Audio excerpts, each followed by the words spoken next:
Hello, welcome back. ഇന്നത്തെ video എന്താണെന്ന് വെച്ചാൽ ഹാൻഡ് മെയ്ഡ് പ്രോഡക്റ്റ്സ് നമ്മൾ എങ്ങനെയാണ് പ്രൈസ് ചാർജ് ചെയ്യാന്നുള്ളതിൻ്റെ ഒരു ഗൈഡൻസ് ആയിട്ടുള്ളൊരു വീഡിയോ ആണ്.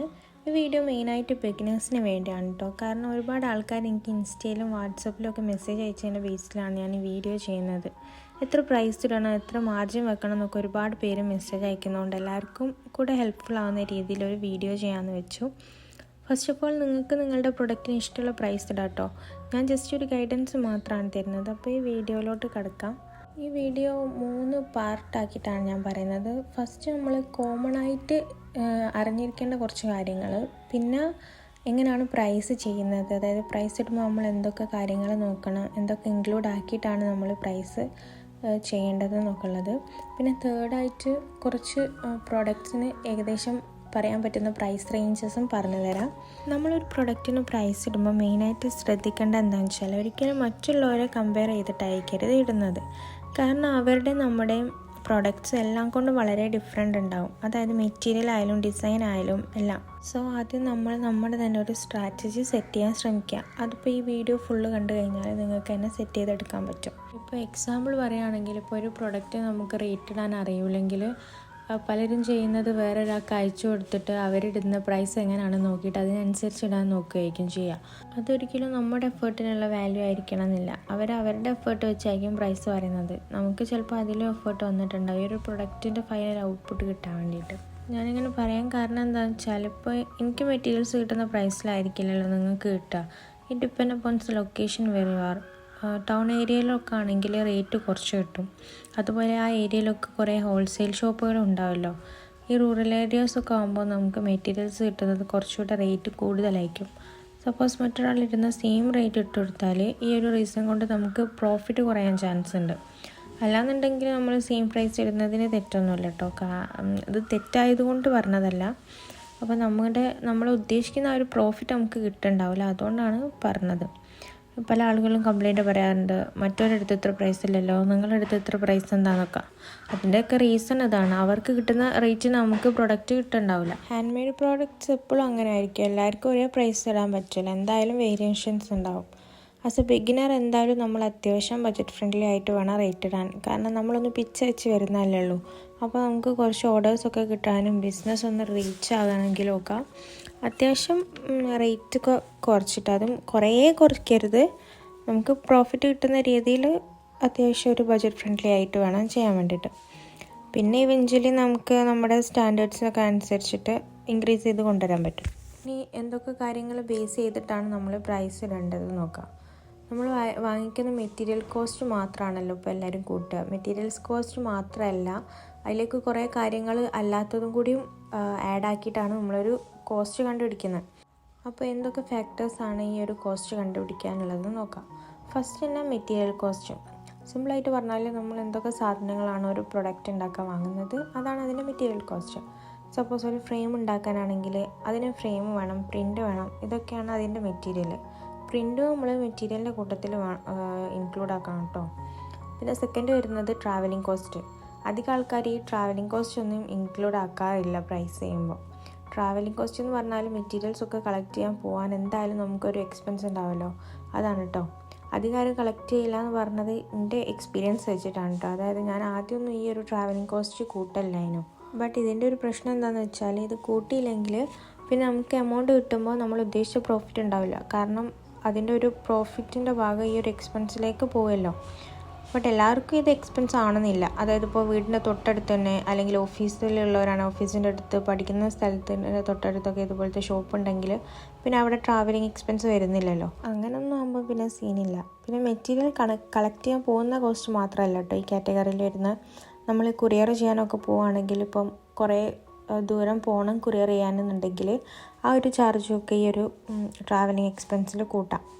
പിന്നെ തേർഡ് വരുന്നതാണ് പാക്കിംഗ് കോസ്റ്റ്. അതായത് പാക്കിങ്ങിന് നമ്മൾ ഒരുപാട് മെറ്റീരിയൽസ് യൂസ് ചെയ്യുന്നുണ്ടല്ലോ. Thermocol, bubble wrapper, gift paper, cello tape മുതലായ കാര്യങ്ങൾ. ഫ്രെയിമൊക്കെ ആകുമ്പോൾ നമ്മൾ എന്തായാലും എക്സ്ട്രാ എഫേർട്ട് എടുത്തിട്ട് വേണം പാക്ക് ചെയ്യാൻ. കാരണം ഇത് ക്രാക്ക് ആവാണ്ട് കസ്റ്റമേഴ്സിന് കിട്ടണമല്ലോ. ഇതിനാണ് നല്ല എഫേർട്ടും വേണ്ടത്, അതായത് ഈ പാക്കിങ്ങിന്. ബാക്കിയുള്ളതൊന്നും നമുക്ക് ഇത്ര പ്രശ്നം ഉണ്ടാവില്ല. ഇതെൻ്റെ പേഴ്സണൽ ഒപ്പീനിയൻ ആണ് കേട്ടോ. കാരണം ഈ ഒരു സാധനം നമ്മൾ ഉണ്ടാക്കുന്ന എന്തായാലും അത് അതുപോലെ തന്നെ കസ്റ്റമേഴ്സിൻ്റെ കയ്യിൽ കിട്ടണമല്ലോ.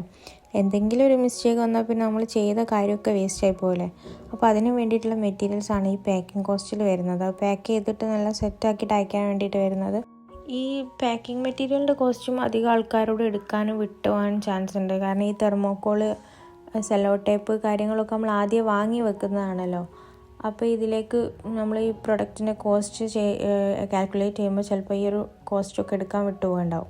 സെല്ലോ ടാപ്പും ഗിഫ്റ്റ് പേപ്പറും ഒക്കെ ഈ ഒരു പാക്കിംഗ് മെറ്റീരിയലിൻ്റെ ഇതിൽ ഇൻക്ലൂഡാണ്. സെല്ലോ ടാപ്പ് ഒന്നും നമ്മളിപ്പോൾ ഒരു വർക്കിന് മൊത്തമായിട്ട് എടുക്കില്ലല്ലോ. അപ്പോൾ പിന്നെ റേറ്റ് എടുക്കുക എങ്ങനെയാണെന്ന് വെച്ചാൽ ഏകദേശം ഒരു പ്രൈസ് അങ്ങ് കൂട്ടിയാൽ മതി. സെല്ലോ ടാപ്പിന് എത്രയാണോ റേറ്റ് വരുന്നത് അതിലൊരു ചെറിയൊരു പോർഷൻ ഈ ഒരു പ്രൊഡക്റ്റിലേക്ക് കൂട്ടിയാൽ മതി. പിന്നെ അതുപോലെ ഗിഫ്റ്റ് പേപ്പറിൻ്റെ കാര്യങ്ങൾ കൂട്ടണം. ഇത്രയൊക്കെ തന്നെ ഉള്ളൂ പാക്കിംഗ് മെറ്റീരിയലിൻ്റെ വരുന്നത്. പിന്നെ ഫോർത്ത് വരുന്നതാണ് നമ്മുടെ ടൈം. നമ്മളെ ടൈം പല രീതിയിൽ ഇതിലേക്ക് ഇൻവെസ്റ്റ് ചെയ്യുന്നുണ്ട്. മെറ്റീരിയൽ പർച്ചേസ് ചെയ്യാൻ പോകുമ്പോൾ ടൈം ഇൻവെസ്റ്റ് ചെയ്യുന്നുണ്ട്. പിന്നെ എഡിറ്റിങ് കാര്യങ്ങളൊക്കെ വരുമ്പോൾ ഇതിലേക്ക് ടൈം ഇൻവെസ്റ്റ് ചെയ്യുന്നുണ്ട്. പിന്നെ പ്രൊഡക്റ്റ് മേക്ക് ചെയ്യുമ്പോൾ നമ്മൾ ടൈം ഇൻവെസ്റ്റ് ചെയ്യുന്നുണ്ട്. പാക്ക് ചെയ്യുമ്പോൾ ടൈം ഇൻവെസ്റ്റ് ചെയ്യുന്നുണ്ട്. അപ്പോൾ ഇത്രയൊക്കെ കാര്യത്തിലേക്ക് നമ്മൾ ടൈം ഇൻവെസ്റ്റ് ചെയ്യുന്നുണ്ട്. സോ ആ ടൈമിൻ്റെ കോസ്റ്റ് എടുക്കണം. കാരണം ടൈം എന്ന് പറയുന്നത് അത്രയും വാല്യൂ ഉള്ളൊരു കാര്യമല്ലേ. നമ്മളുടെ ടൈമിന് നമുക്ക് വാല്യൂ ഇല്ലെങ്കിൽ പിന്നെ ആർക്കാണ് വാല്യൂ ഉണ്ടാകുക? ടൈമിൻ്റെ കോസ്റ്റ് എങ്ങനെ എടുക്കണമെന്ന് പ്രിസൈസായിട്ട് ഇപ്പോൾ പറഞ്ഞുതരാൻ പറ്റില്ല. കാരണം നമ്മൾ എടുക്കുന്ന ടൈം ആയിരിക്കില്ലല്ലോ വേറൊരാളെടുക്കുക. അപ്പോൾ അതിന് ടൈം എടുക്കുന്നതിന് ഡിഫറൻസ് ഉണ്ടാവും. നിങ്ങൾ തന്നെ ഒരു സ്റ്റാൻഡേർഡ് ഫിക്സ് ചെയ്താൽ മതി. അതായത് ഇത്രയും മണിക്കൂറുള്ള വർക്കാണെങ്കിൽ എത്ര പ്രൈസ് ഇടും, ആ ഒരു രീതിയിലും. ഇക്കാര്യം ഏറ്റവും റിലേറ്റബിൾ ആവുന്നത് എപ്പോഴാണെന്നറിയാം? നമ്മൾ സ്ക്രാപ്പ് ബുക്ക്, വിൻറ്റേജ് കാർഡ്സൊക്കെ മേക്ക് ചെയ്യുന്ന ടൈമിലാണ് കേട്ടോ. കാരണം അതിനൊക്കെ മെറ്റീരിയൽ കോസ്റ്റ് അധികം വരില്ല. മെറ്റീരിയൽ കോസ്റ്റ് മാത്രം കൺസിഡർ ചെയ്യാനാണെങ്കിൽ നമ്മൾ സ്ക്രാപ്പ് ബുക്കിനൊക്കെ വളരെ റേറ്റ് കുറച്ച് കൊടുക്കേണ്ടി വരും. അതിനൊക്കെ അത്രയും ടൈം നമ്മൾ ചിലവഴിക്കുന്നുണ്ട്. ഓരോരുത്തരുടെയും മനസ്സിലെ ഐഡിയ വെച്ചിട്ടല്ല നമ്മൾ സ്ക്രാപ്പ് ബുക്കൊക്കെ ഉണ്ടാക്കുന്നത്.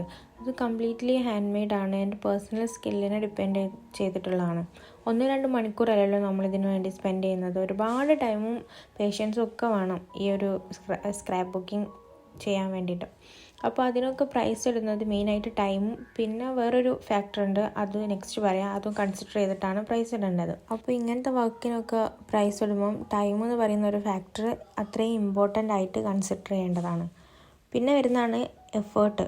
നമ്മൾ ഈ ഒരു പ്രൊഡക്റ്റ് ഉണ്ടാക്കിയെടുക്കാൻ നമ്മൾ എനർജിയും എഫേർട്ടും ഒക്കെ യൂസ് ചെയ്യുന്നില്ലേ. നേരത്തെ സ്ക്രാപ്പ് ബുക്കിങ്ങിൻ്റെ പ്രൈസ് ഇടുമ്പോൾ ഒരു കാര്യം കൂടെ കൺസിഡർ ചെയ്യണമെന്ന് പറഞ്ഞ ആ കാര്യമാണ് ഈ കാര്യം. അത്രയും എഫേർട്ട് ഇടുന്ന ഒരു പണിയാണ് സ്ക്രാപ്പ് ബുക്ക് മേക്കിങ്. ഇത് മാത്രമല്ല കേട്ടോ, എഫേർട്ട് ഇടുന്നത് വേറെ പലതിനും അധികം എഫേർട്ട് വരുന്നുണ്ട്. അതായത് എക്സാമ്പിൾ പറയുകയാണെങ്കിൽ ചില ഹാമ്പേഴ്സൊക്കെ നമ്മൾ ഉണ്ടാക്കുന്ന സമയത്ത് ഹാൻഡ് മെയ്ഡായിട്ട് നമ്മൾ ഫോം ബോർഡൊക്കെ വാങ്ങിയിട്ട് ചെയ്യൂലേ. അങ്ങനത്തെ ആകുമ്പോൾ നമ്മൾ ഫോം ബോർഡ് വാങ്ങി അത് കട്ട് ചെയ്ത് ഒട്ടിച്ചൊക്കെ വരുന്ന ഒരു ബോക്സ് ആക്കണമെങ്കിൽ കുറേ എഫേർട്ട് ഉണ്ട്. പിന്നെ നമുക്ക് വേണ്ട മെറ്റീരിയൽസൊക്കെ പർച്ചേസ് ചെയ്യാൻ പോകുമ്പോൾ നമ്മൾ നമ്മുടെ ടൈം ഇൻവെസ്റ്റ് ചെയ്യുന്ന പോലെ തന്നെ എഫേർട്ടും കൊടുക്കുന്നുണ്ട്. അപ്പോൾ നമ്മൾ ഈ കാര്യങ്ങളൊക്കെ പരിഗണിച്ചാണ് ഒരു പ്രൈസ് ഇടേണ്ടത്. ഇനി ഈ പ്രൈസിന് നമ്മൾ മെയിനായിട്ട് 2 ഭാഗമാക്കിയിട്ടാണ് തിരിക്കുന്നത്. ഒന്ന് കോസ്റ്റ്, പിന്നെ ഒന്ന് പ്രോഫിറ്റ്. നമുക്ക് വന്ന കോസ്റ്റുകളും പിന്നെ നമ്മളെ പ്രോഫിറ്റോടും കൂട്ടിയിട്ടാണല്ലോ നമ്മൾ പ്രൈസ് ഇടുക. അപ്പോൾ നമുക്ക് വന്ന കോസ്റ്റുകൾ എന്ന് പറഞ്ഞത് നേരത്തെ പറഞ്ഞ material cost, travelling cost, packaging cost, അങ്ങനത്തെ കാര്യങ്ങളൊക്കെയാണ് കോസ്റ്റിൽ വരുന്നത്. പിന്നെ പ്രോഫിറ്റാണ് നോക്കേണ്ടത്. ഇനിയിപ്പോൾ പ്രോഫിറ്റ് നമ്മൾ എങ്ങനെയാണ് കണ്ടെത്തുക എന്നുള്ളതാണ് പറയാൻ പോകുന്നത്. പ്രോഫിറ്റിൽ ഇൻക്ലൂഡ് ആയിട്ടുള്ളത് എന്താണെന്ന് വെച്ചാൽ നമ്മളെ ടൈമിന് പിന്നെ എഫേർട്ട്, ഇത് രണ്ടും ബേസ് ചെയ്തിട്ടാണ് നമ്മൾ പ്രോഫിറ്റ് ഫിക്സ് ചെയ്യുന്നത്. ഈ പ്രോഫിറ്റ് ഇടുമ്പോൾ വളരെ കുറച്ച് പ്രോഫിറ്റ് ഇടാതിരിക്കാൻ ശ്രദ്ധിക്കണം. അതായത് ഓർഡറൊക്കെ കിട്ടണമെങ്കിൽ ബിഗിനർ ആകുമ്പോൾ നമ്മൾ പ്രൈസ് കുറച്ച് പറയണമെന്ന് പറഞ്ഞല്ലോ. അത് വിചാരിച്ച് നമ്മൾ എത്രയോ പ്രോഫിറ്റ് കുറച്ച് കൊടുത്താൽ പിന്നെ നമുക്ക് അതുകൊണ്ടൊരു പ്രയോജനം ഉണ്ടാവില്ല. അപ്പോൾ നമ്മുടെ എഫേർട്ട് മൊത്തം വേസ്റ്റായി പോകുകയുണ്ടാവുള്ളൂ അങ്ങനെ ചെയ്യുകയാണെങ്കിൽ. അപ്പോൾ ഇനി എങ്ങനെയാണ് പ്രോഫിറ്റ് തീരുമാനിക്കുന്നത് എന്നുള്ളത് പറഞ്ഞുതരാം. അത് നമ്മൾ ഈ വർക്ക് ചെയ്യാൻ എത്ര ടൈം സ്പെൻഡ് ചെയ്ത് നോക്കണം. അതായത് ഒരുപാട് സമയം വേണോ അതോ കുറച്ച് സമയം കൊണ്ട് നമുക്ക് സെറ്റ് ചെയ്തെടുക്കാൻ പറ്റുന്നുണ്ടോ എന്നൊക്കെ നോക്കണം. നമുക്ക് നല്ലപോലെ ടൈം കൺസ്യൂമിങ് ആവുന്ന തരത്തിലുള്ള പ്രോഡക്റ്റ്സൊക്കെ ആണെങ്കിൽ നമുക്ക് അത്യാവശ്യം നല്ലോണം പ്രോഫിറ്റ് പറയാം. അതായത് 2 ടൈപ്പിലാണ് പൊതുവേ നമ്മളെ വർക്ക് വരാറുള്ളത്. അതായത് ഒന്ന് മെറ്റീരിയലിന് റേറ്റ് കുറവായിരിക്കും, എന്നാൽ ആ വർക്ക് കംപ്ലീറ്റ് ചെയ്യാൻ നമുക്ക് ഒരുപാട് ടൈം ആവശ്യമായിരിക്കും. എക്സാമ്പിൾ പറയുകയാണെങ്കിൽ സ്ക്രാപ്പ് ബുക്ക്, ഞാൻ നേരത്തെ പറഞ്ഞില്ലേ ഇതിന് നമ്മൾ വലിയ പ്രൈസിന് മെറ്റീരിയലൊന്നും വാങ്ങൂല, പക്ഷേങ്കിൽ ഇതിന് കുറേ ടൈം ഇൻവെസ്റ്റ് ചെയ്യേണ്ട ആവശ്യമുണ്ടെന്ന്. ടൈം മാത്രമല്ല നമ്മൾ എഫേർട്ടും നല്ലോണം കൊടുക്കുന്നുണ്ട് ഇതിന്. അപ്പോൾ കംപ്ലീറ്റ്ലി നമുക്ക് ഇൻഡിപെൻഡൻ്റ് ആയിട്ട് തന്നെ ഇതിന് റേറ്റ് പറയാം. മറ്റുള്ളവർ എത്ര പറയുന്നുള്ള കാര്യത്തിൽ ബോധറാകേണ്ട ആവശ്യമില്ല. കാർഡ് സ്റ്റോക്കൊക്കെ യൂസ് ചെയ്തിട്ട് നല്ലപോലെ സെറ്റ് ചെയ്തിട്ടുള്ള സ്ക്രാപ്പ് ബുക്കൊക്കെ ആണെങ്കിൽ മിനിമം ഒരു 500-നൊക്കെ സെയിലിംഗ് സ്റ്റാർട്ട് ചെയ്യാം. നിങ്ങൾ ഈ റേറ്റിന് തന്നെ സെയിൽ ചെയ്യണമെന്നല്ല കേട്ടോ ഞാൻ പറഞ്ഞത്, നിങ്ങളുടെ എഫേർട്ടാണ് മാറ്റർ. അപ്പോൾ ഞാനിപ്പോൾ ഈ റേറ്റ് പറഞ്ഞത് നിങ്ങൾക്കുള്ള ഡൗട്ട് ക്ലിയർ ചെയ്യാനാണ്. അപ്പോൾ കുറച്ച് പറയാം, കൂടുതൽ പറയാമെന്ന് മാത്രം പറഞ്ഞാൽ നിങ്ങൾക്കൊരു ഐഡിയ ഉണ്ടാവില്ലല്ലോ, അതുകൊണ്ടാണ് ഈ ഒരു റേറ്റ് പറഞ്ഞത്. സോ ഇതിൽ കൂടുതലൊക്കെ നിങ്ങൾക്ക് വാങ്ങാം നിങ്ങളെ എഫേർട്ടിനനുസരിച്ച്.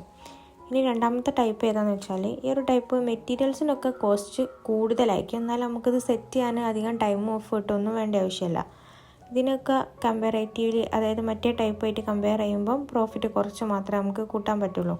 എക്സാമ്പിൾ പറയുകയാണെങ്കിൽ ഇപ്പോൾ നമ്മൾ സെറ്റ് ചെയ്യുന്ന ഹാമ്പേഴ്സൊക്കെ അല്ലേ, ചോക്ലേറ്റ് ഹാമ്പർ, അങ്ങനത്തെ കുറേ ഹാമ്പേഴ്സ്. അപ്പം കസ്റ്റമർ പറയുകയാണ് നമുക്കിപ്പോൾ ഒരു ബോക്സിൽ സെറ്റ് ചെയ്ത് കൊടുത്താൽ മതിയെന്ന്. അങ്ങനെ ആകുമ്പോൾ നമ്മൾ ഈ ബോക്സൊക്കെ പുറത്തുനിന്ന് വാങ്ങുകയാണ്, മെറ്റീരിയൽസും പുറത്തുനിന്ന് വാങ്ങുകയാണ്, ചോക്ലേറ്റ് കാര്യങ്ങളൊക്കെ അതൊക്കെ ജസ്റ്റ് നമുക്കൊരു ഷോപ്പിൽ നിന്ന് തന്നെ കിട്ടാൻ ചാൻസ് ഉള്ള കാര്യങ്ങളാണ്. കുറേ ടൈം എഫേർട്ടൊന്നും ഇതിന് വേണ്ട. അത് വാങ്ങിക്കൊണ്ടുവന്ന് വന്നിട്ട് നമുക്കത് പെട്ടെന്ന് തന്നെ സെറ്റ് ചെയ്തെടുക്കാൻ പറ്റും. ഈ ഹാമ്പേഴ്സിലൊക്കെ ചോക്ലേറ്റ്, ഡ്രസ്സ്, അങ്ങനത്തെ കുറേ ഐറ്റംസ് വരുന്നതുകൊണ്ട് തന്നെ മെറ്റീരിയൽ കോസ്റ്റ് കുറേ ഉണ്ടാവും. അപ്പോൾ ഇതിലേക്കൊരു ഹൈ പ്രോഫിറ്റും കൂടെ ആഡ് ചെയ്താൽ പ്രൊഡക്റ്റിൻ്റെ പ്രൈസ് നല്ലോണം കൂടും. അതുകൊണ്ട് നമുക്ക് അധികം പ്രോഫിറ്റ് ഇതിൽ ഇടാൻ പറ്റില്ല. പിന്നെ ടൈമും എഫേർട്ടും ഒന്നും അധികം നമ്മൾ ഇടുന്നില്ലല്ലോ, അതുകൊണ്ട് വലിയ പ്രശ്നമല്ല. പിന്നെ ഇതിനിപ്പോൾ നേരത്തെ സ്ക്രാപ്പ് ബുക്കിങ്ങിന് പറഞ്ഞാൽ അതിലൊരു സ്റ്റാൻഡേർഡ് റേറ്റ് ഒന്നും അങ്ങനെ പറയാൻ പറ്റില്ല. കാരണം ഒരാളിപ്പോൾ മേക്ക് ചെയ്യുന്ന ബോക്സുള്ള ഐറ്റംസ് കംപ്ലീറ്റ്ലി ഡിഫറെൻ്റ് ആയിരിക്കുമല്ലോ മറ്റൊരാളതിന്ന്. ചോക്ലേറ്റ്സും അങ്ങനത്തെ ഒക്കെ ആണെങ്കിൽ തന്നെ പല റേറ്റിനുള്ളതായിരിക്കും. കുറഞ്ഞ റേറ്റിൻ്റെ ചോക്ലേറ്റും വലിയ റേറ്റിൻ്റെ ചോക്ലേറ്റും ഒക്കെ ഉണ്ടല്ലോ. എന്നാലും ഏകദേശം ഒരു പ്രൈസ് ഞാൻ പറഞ്ഞു തരുന്നുണ്ട്. അപ്പോൾ ഇനി നമ്മൾ തേർഡ് പാർട്ടിലേക്ക് പോകാം. അതായത് ഇപ്പോൾ എല്ലാവരും നോർമലി കൊടുക്കുന്ന പ്രൈസ് ഞാൻ പറഞ്ഞുതരാം. ഏകദേശം റേറ്റാണ് കേട്ടോ. ഇത് നിങ്ങളുടെ കോസ്റ്റിന് സെറ്റ് ആവുന്നില്ലെങ്കിൽ നിങ്ങൾക്ക് കൂട്ടുകയോ കുറയ്ക്കുകയോ ഒക്കെ ചെയ്യാം. ഞാനിപ്പോൾ നമ്മുടെ മാർക്കറ്റ് സ്റ്റഡി ചെയ്തിട്ട് അതിൽ കോമൺ ആയിട്ട് കണ്ടുവരുന്ന ഒരു റേറ്റാണ് പറയുന്നത്. സ്ക്രാപ്പ് ബുക്കൊക്കെ ആണെങ്കിൽ നമ്മൾ നേരത്തെ പറഞ്ഞ ആ ഒരു 500 തന്നെ നോർമലാണെങ്കിൽ സ്റ്റാർട്ട് ചെയ്യാം. പിന്നെ മിനി സ്ക്രാപ്പ് ബുക്കൊക്കെ ആണെങ്കിൽ ഒരു 300 ഒക്കെ തൊട്ടിട്ട് സ്റ്റാർട്ട് ചെയ്യാം. പിന്നെ പോളറോയിഡ്സ് ഒക്കെ ആണെങ്കിൽ 100 മുതൽ 150 ആ ഒരു റേഞ്ച് പറയാം. പിന്നെ റിംഗ് ആൽബമൊക്കെ വരുന്നേരം ഒരു 150 to 200 റേഞ്ചിൽ പറയാം റേറ്റ്. പിന്നെ ഹാമ്പേഴ്സിൻ്റെ ഞാൻ പറഞ്ഞില്ല, അതിന് ഇത്ര ഒരു റേറ്റ് എന്ന് പറയാൻ പറ്റില്ല, പക്ഷെ നമുക്കൊരു പ്രോഫിറ്റ് മാർജിൻ വെച്ചിട്ട് പറയാം. നമ്മുടെ കയ്യിലേക്കൊരു വലിയ ഹാമ്പേഴ്സൊക്കെ ആണെങ്കിൽ 300, 400, 500 ആ ഒരു എഫേർട്ടിനും ടൈമിനും അനുസരിച്ചിട്ട് ഈ ഒരു റേഞ്ചിൽ പ്രോഫിറ്റ് വെച്ചിട്ട് മെറ്റീരിയലിൻ്റെ കോസ്റ്റ് കൂടി ആഡ് ചെയ്തിട്ട് നിങ്ങൾക്ക് പ്രൈസ് പറയാം. അല്ലാണ്ട് അതിന് ഇത്ര പ്രൈസ് എന്നുള്ള രീതിയിൽ നമുക്ക് പറയാൻ പറ്റില്ല. അപ്പോൾ വീഡിയോ ഇത്രയേ ഉള്ളൂ. എല്ലാവരുടെയും അഭിപ്രായങ്ങൾ പറയാം. ഞാൻ പറയുന്നത് നിങ്ങൾക്ക് മനസ്സിലാവുന്നുണ്ടോ എന്ന് എനിക്കറിയില്ല. ഇനി ഇതുപോലത്തെ എന്തെങ്കിലുമൊക്കെ ടോപ്പിക്സ് ഡിസ്കസ് ചെയ്യണമെങ്കിൽ അതും കമൻറ്റിൽ പറയാം. അപ്പോൾ അടുത്തൊരു വീഡിയോ ആയിട്ട് കാണുന്നത് വരെ ബൈ.